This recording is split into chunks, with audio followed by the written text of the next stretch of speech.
Alright, I get it. I've heard the allegations, I've heard the rumors, I've heard everything. So, recently, I've been exposed for making my one dunno lupo, an abnormality, also a horse, but we'll ignore those allegations for this video. I want to focus on the fact that one has been exposed as an abnormality. Recently, a slideshow was released by who I thought was a close friend at the time. This slideshow was full of info, and I looked through it all. I thought I could settle this privately, but as it turns out, I can't. So this is my apology. I'm sorry for being able to disprove most things in this slideshow. This slideshow is nothing but slander to my name as a writer, and I would never stoop so low as to take an already established thing and reflavor it as my own. Here's how this video will go. I'll break down each and every slide, even including the ones on yaoi theory. Yes, I will disprove all of the points I can, and hopefully convince the people who watch this that the slideshow was made in bad faith, trying to slander one's name.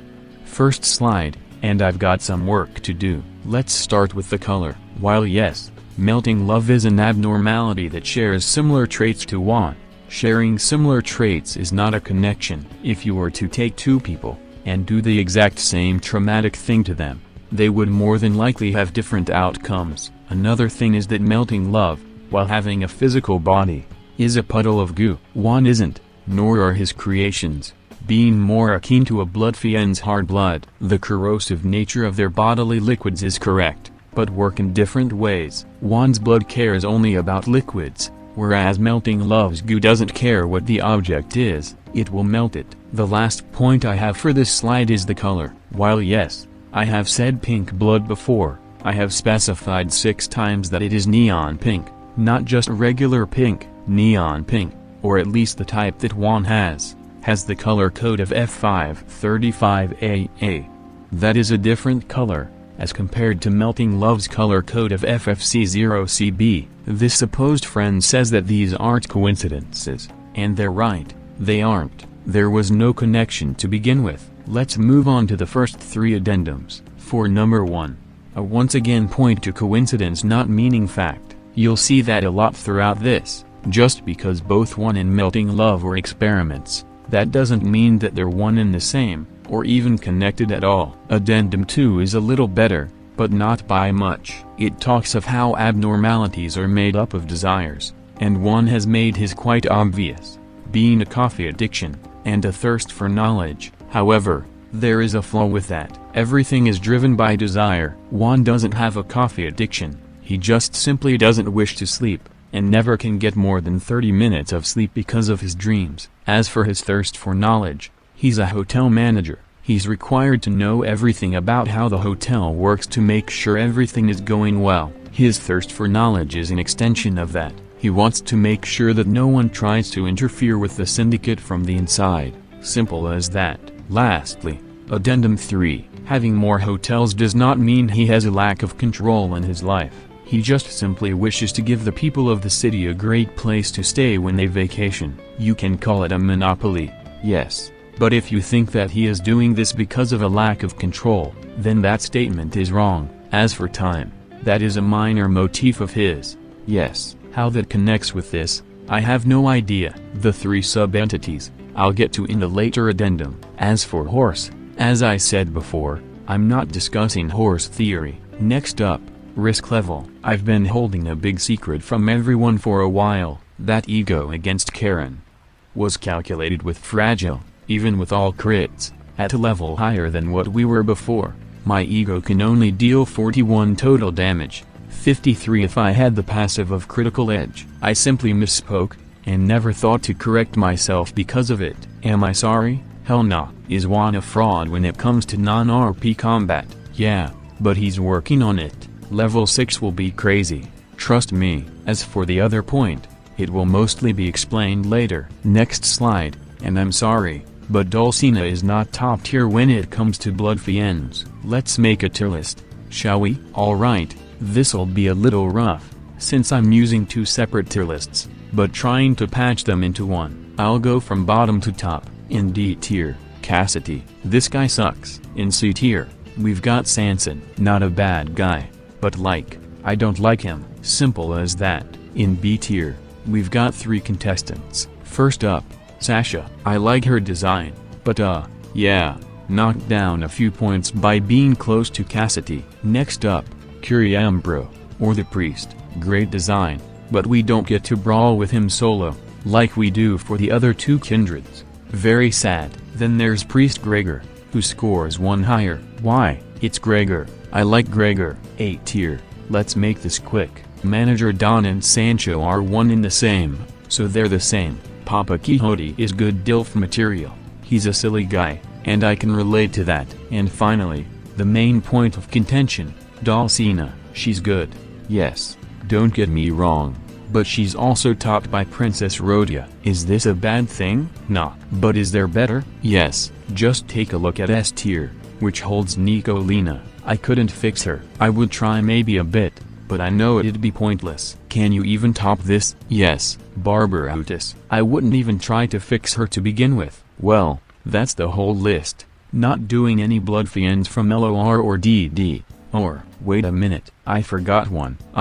Yes. Where did I put him? Right, Prince Mearsalt in S+ tier. I refuse to explain. This is just peak, and it comes from the worst blood fiend in Limbus Company. Lock the hell in, Cassidy. Well, that was a fun distraction. Back to it. Alright, where to begin here? While yes, Juan is the owner and founder of the 2 current Charlemagne hotels.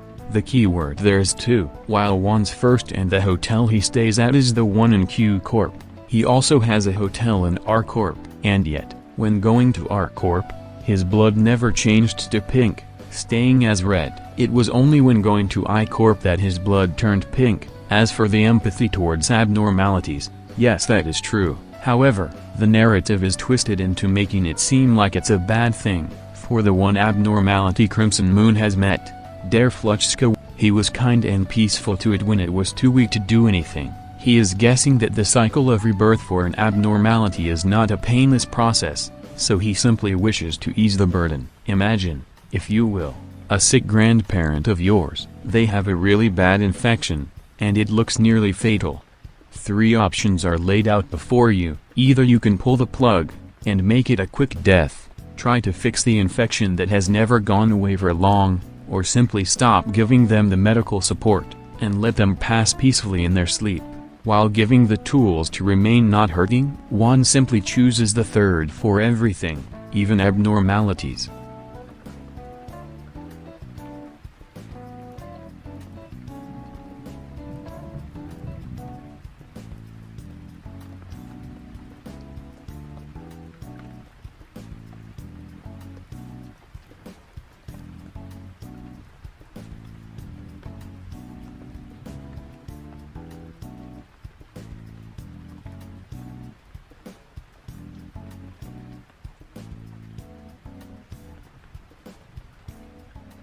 As for the orbs, that's just light. All light he pulls from light-infused entities, be it other ego users, distortions, or abnormalities, it's all orbs. Why? It was cool. Addendum time. Number 4 starts, and I must clear up something first. When I had first designed the main creations, as I call them, I made the name for the arm of Rage Morin.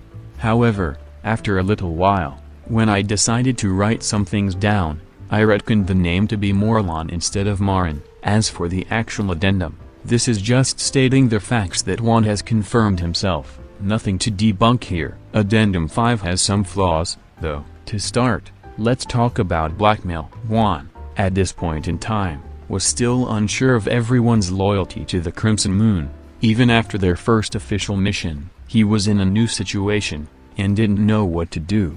So he turned to what he thought was a trusted source in Vimo, and followed exactly what she said. Obviously, it went too far, and Juan acknowledged that. He's trying to change for the better, though. Just recently, he went clothes shopping, and he didn't ask for anyone's secrets. In fact, he told people about his past, and when he first woke up, he is trying to do better. Simple as that. As for wanting to understand stubborn things, yeah, he does. His adopted family member, Elizabeth, was quite stubborn, but by prying, he eventually got through. Will this work for every stubborn person? Nah. Besides, He has alternative measures to pry besides just asking. Addendum 6 is wrong. The first point, the fact that the 3 creations haven't shown up is wrong. Vimo. We discussed already. Yes, she was never seen, but her influence was there. For golly, he was the claws that were used as the finisher in the Juan vs. Rozzy spar. Lastly, for Morlon, they appeared briefly when aiming to maim Karen, but Juan stopped it, simply using his knives. As for the similarities between Lost to Time and Arcana Slave, yeah, they're just simply powerful attacks that take a lot out of the user. Shocking. Really, never been seen before in all of fiction. An attack that pushes you to your limits in order to use it. Get real. Addendum 7 isn't important, but I'll discuss it anyway. The reason I want the Blood Fiends to distort is because of factors in Juan's backstory I wish to explain, but can't. It gives answers to a lot of questions, so I say it more as a tool for the other players to learn more about Juan rather than the other way around.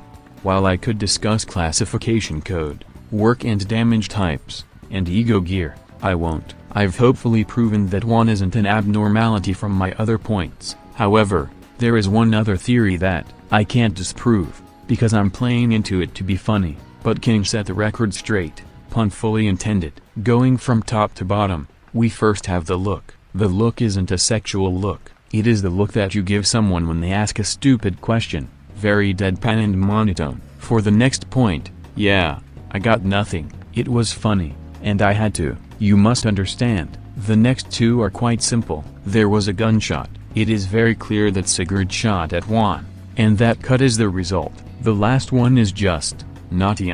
It's just Sigurd being curious about Juan. I can't control the fandom, so I will go to the awakening and corrosion lines of the ego of we can change anything.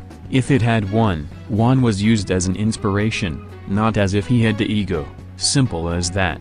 Well, that's everything. Please, do not believe these false allegations levied towards me by bad actors. Juan made mistakes and is weird, yes, but that doesn't mean he is an abnormality. Thank you for listening to my response to these absolutely horrendous and life-shattering allegations, and I hope you take my side in this. Have a good day, everyone.